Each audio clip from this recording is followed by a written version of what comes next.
Les nouveaux segments dans Power BI sont tout simplement spectaculaires. On peut désormais insérer des images, ça ouvre énormément de possibilités et dans cette vidéo, on va les prendre en main.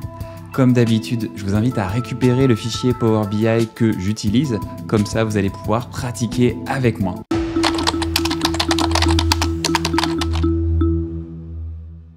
Alors le point de départ, c'est tout simplement, on va regarder l'évolution des ventes par mois et on veut permettre à l'utilisateur de sélectionner un employé. Ça, on peut le faire depuis le début dans Power BI.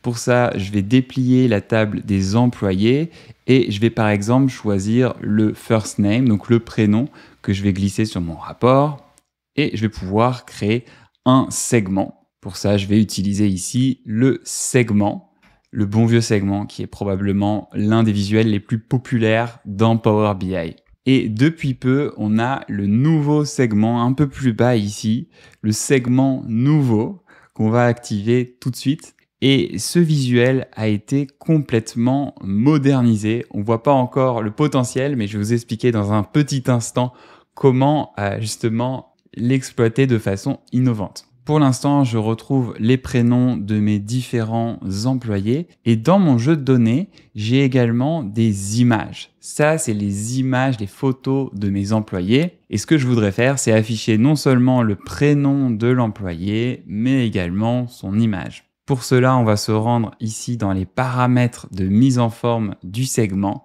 et il y a quelque chose de très intéressant, c'est qu'on peut ajouter une image. Je déplie. Et je vais simplement glisser ici le champ qui représente l'image de mon employé. Et là, ça devient très intéressant puisque chacun des employés est représenté par sa photo et par son prénom. Et encore des petites améliorations qu'on va faire. Tout d'abord, on va passer la saturation à 0%. Vous voyez, toutes les photos sont passées à 0%. Si je remonte légèrement ici, vous voyez, c'est l'état par défaut. Et maintenant, on va modifier un autre état, c'est l'état sélectionné, c'est-à-dire quand une image a été cliquée par l'utilisateur. Et dans ce cas-là, on va passer la saturation à 100%.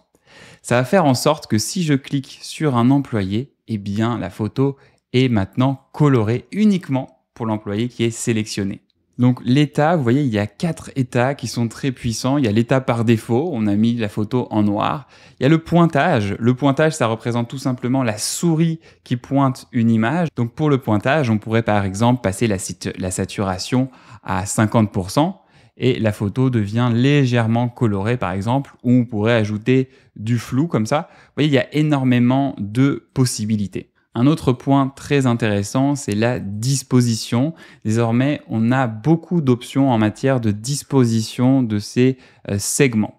Actuellement, on a 3 lignes et 3 colonnes, mais on pourrait très bien opter par exemple pour une seule ligne et 10 colonnes pour faire en sorte que les images apparaissent comme ça en haut de notre rapport, ou inversement, 10 lignes et une colonne pour afficher toutes les images comme ça de façon verticale. Je vais revenir à 3 par 3 pour l'instant. Et un autre aspect intéressant, c'est qu'on peut modifier l'espacement entre les cartes. Une autre propriété intéressante, ce sont les boutons du segment. Donc ici, il y a plusieurs options que vous allez pouvoir modifier et à nouveau, vous pouvez modifier ces options pour un état particulier. Donc, par exemple, ici, pour l'état par défaut, je vais désactiver la bordure. Et pour l'état sélectionné, eh bien, on pourrait très bien changer ici les paramètres. Par exemple, on pourrait activer une bordure, disons en jaune. On va augmenter la largeur et vous pouvez voir que l'employé est sélectionné et il y a une bordure qui apparaît autour. Cette vidéo, c'était vraiment un premier aperçu du nouveau segment. Vous voyez, c'est très puissant. Il y a énormément de choses qu'on peut faire avec. Et si ça vous intéresse qu'on aille plus loin, qu'on approfondisse justement ce nouveau segment et qu'on aille voir encore d'autres pépites qui se cachent dans les options, eh bien, dites-le moi en commentaire en dessous de la vidéo. Et je compte également sur vous pour me donner un feedback, me dire ce que vous pensez de ce genre de vidéo. Likez la vidéo, abonnez-vous et on se retrouve très rapidement dans une prochaine vidéo. Ciao!